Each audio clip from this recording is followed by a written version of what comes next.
નમસ્કાર, ખબર છે લાઈવમાં તમારું સ્વાગત છે। આજે જે મુખ્ય મુદ્દાની વાત કરવાનો એ મુદ્દો એ છે કે હમણાં એક મોટા સમાચાર સામે આવ્યા છે કે શું કોંગ્રેસના ગીર સોમનાથના ધારાસભ્ય વિમલ ચુડાસમા કોંગ્રેસથી નારાજ છે, ભાજપમાં જઈ રહ્યા છે, તો એના વિશે ડિટેલમાં વાત કરીશ। પણ એ પહેલા જે અન્ય સમાચારો છે એ જોઈ રહીએ તો એક મોટા સમાચાર આજે એ પણ સામે આવ્યા કે ભારતના ચૂંટણી પંચે આજે 5 રાજ્યોની અંદર વિધાનસભાની ચૂંટણીની જાહેરાત કરી અને મુખ્ય ચૂંટણી કમિશનર જ્ઞાનેશ કુમારે દિલ્હીમાં એક પ્રેસ કોન્ફરન્સ કરી અને બધી તારીખો અને પરિણામની જાહેરાત કરી છે। એમાં આ વખતે આસામ, કેરળ અને પ્રદેશ પુડુચેરી એમાં 9 એપ્રિલે મતદાન થશે એક તબક્કાની અંદર।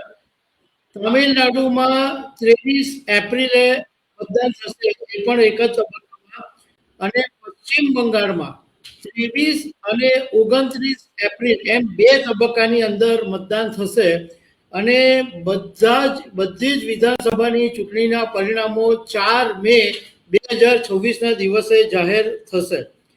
હવે ગયા વખતે એટલે 2021માં પશ્ચિમ બંગાળમાં કુલ 8 તબક્કાની અંદર મતદાન થયું હતું અને એ બદલે આ વખતે માત્ર 2 તબક્કામાં મતદાન થવાનું છે, 23 અને 29 એપ્રિલે। તો પત્રકારોએ મુખ્ય ચૂંટણી કમિશનર જ્ઞાનેશ કુમારને સવાલ બી પૂછ્યો કે ગયા વખતે 2021માં તો 8 તબક્કામાં ચૂંટણી હતી, તો આ વખતે કેમ 2 તબક્કામાં? તો જ્ઞાનેશ કુમારે જવાબ આપ્યો કે લાંબી ચર્ચા કરી અને બધાના હિતમાં બધાને ફાયદો થાય એવું લાગ્યું એટલા માટે તબક્કા ઘટાડી નાખ્યા છે અને એને કારણે બધાને સરળતા બી રહેશે, બધાને ફાયદો પણ થશે। હવે એ જોઈ લઈએ કે કયા રાજ્યોની અત્યારે શું સ્થિતિ છે। તો પશ્ચિમ બંગાળમાં ટોટલ 294 બેઠકો છે અને બહુમત માટે 147 બેઠકોની જરૂર છે। ટીએમસી ત્યાં મજબૂત છે અને ટીએમસીની જે પડકાર છે એ બીજેપી છે। જો મમતા બેનર્જી પશ્ચિમ બંગાળમાં આ વખતે જીતશે તો દેશમાં પહેલા એવા મુખ્યમંત્રી હશે કે જે 4થી વખત સતત મુખ્યમંત્રી બનશે। 3 વખતથી મમતા બેનર્જી ત્યાં મુખ્યમંત્રી છે। આમ તમિલનાડુના પૂર્વ મુખ્યમંત્રી જયલલિતા 5 વખત સીએમ બનેલા, પરંતુ સતત સીએમ નહોતા બન્યા, ટુકડામાં બનેલા હતા। પણ મમતા બેનર્જી સતત 3 વખત છે અને આ વખતે જો ચૂંટણી જીતશે તો 4થી વખત મુખ્યમંત્રી બનશે। આસામમાં 126 બેઠકો છે, બહુમતી માટે 64 જરૂરી છે અને 10 વર્ષથી ભાજપ સત્તામાં છે, પણ આ વખતે કોંગ્રેસે ત્યાં 8 નાની પાર્ટીઓની સાથે ગઠબંધન કરેલું છે। તમિલનાડુમાં ડીએમકે 60 વર્ષથી રાજ કરે છે અને 60 વર્ષથી ભાજપ કે કોંગ્રેસની ત્યાં આગળ સરકાર બની શકી નથી। તમિલનાડુમાં 234 બેઠકો છે, બહુમતી માટે 118 બેઠકોની જરૂર છે। કેરળમાં 140 બેઠકો છે, બહુમતી માટે 71 બેઠક જરૂર છે અને દક્ષિણ ગુજરાતમાં કેરળ એકમાત્ર એવું રાજ્ય છે કે જે ત્યાં લેફ્ટ સત્તામાં છે। પુડુચેરીની અંદર ભાજપ અને ત્યાંની જે એક પાર્ટી છે એ સત્તામાં છે અને ત્યાં આગળ જે છે એ બેઠક બહુ જ ઓછી છે।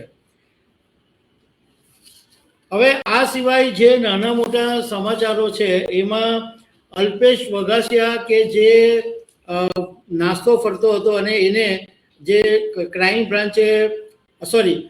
સાયબર ક્રાઇમ બ્રાન્ચની ટીમે સુરત ઇન્ટરનેશનલ એરપોર્ટ પરથી પકડી પાડ્યો છે। એ બેંકોકથી સુરત આવી રહ્યો હતો અને એનું 1500 કરોડ રૂપિયા એના ખાતામાં છે એવું તપાસમાં બહાર આવ્યું છે. આ અલ્પેશ વગાસિયા માસ્ટર માઇન્ડ છે કે જે લોકોને શેર ટ્રેડિંગમાં લાલચ આપી અને ફુડેકું ફેરવીને ભાગી ગયો હતો અને એની સામે 35 લોકોએ ફરિયાદ નોંધાવી છે. હજુ ઘણા બધા આગળ આવી શકે એમ છે.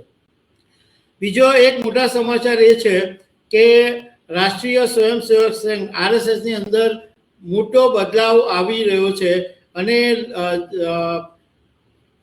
પ્રદેશ અને જે અમુક જે પોસ્ટ છે એ સમાપ્ત કરવાનું RSSએ નક્કી કર્યું છે.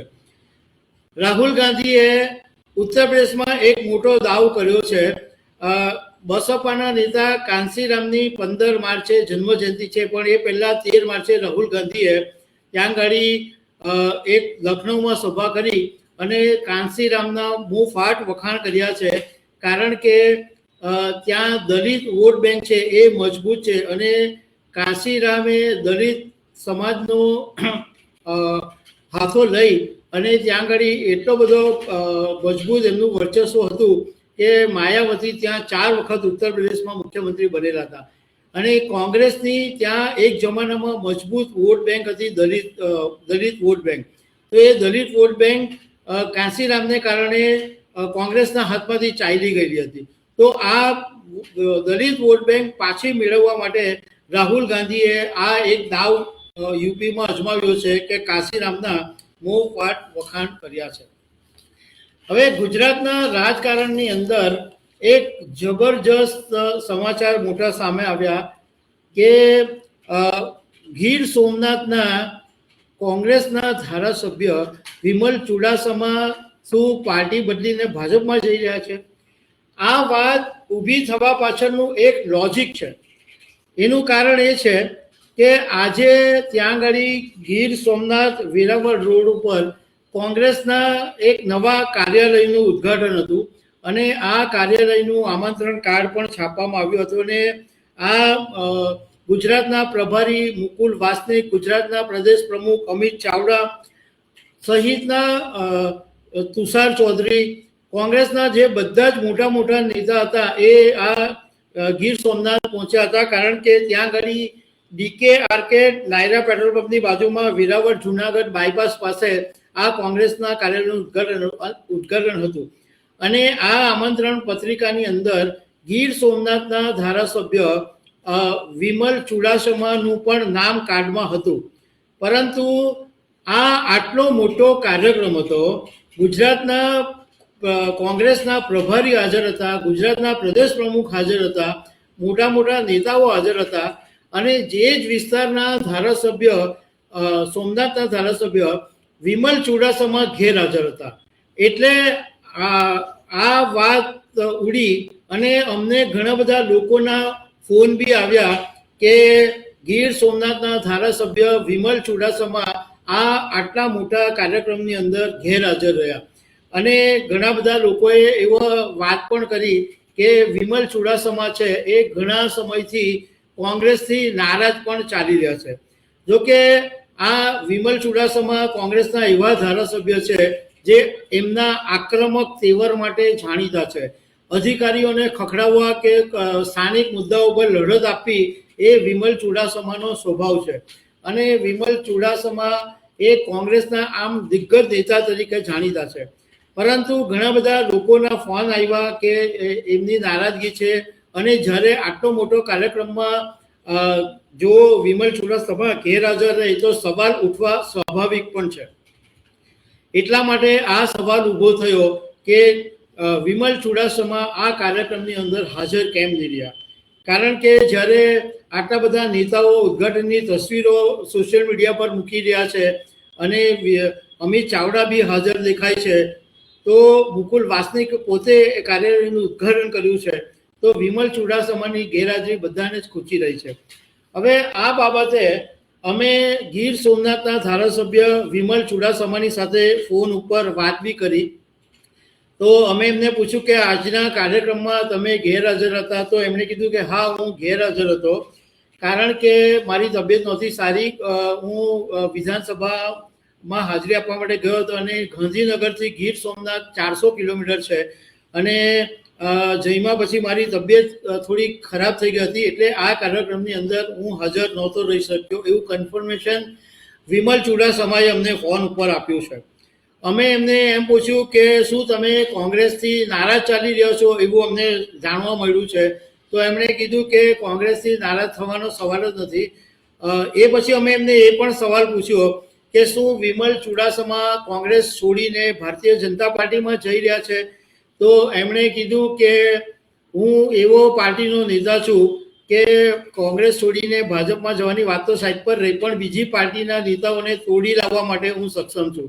એમણે કીધું કે તમે જોજો, આગામી દિવસોની અંદર ભાજપમાંથી હું 3-4 નેતાઓને તોડીને કોંગ્રેસમાં લાવી રહ્યો છું, એવી વાત કીધું. મતલબ એમના કહેવા મુજબ વિમલ ચુડાસમા કોંગ્રેસ છોડીને ભાજપમાં નથી જઈ રહ્યા, એવું વિમલ ચુડાસમાનું કહેવું છે.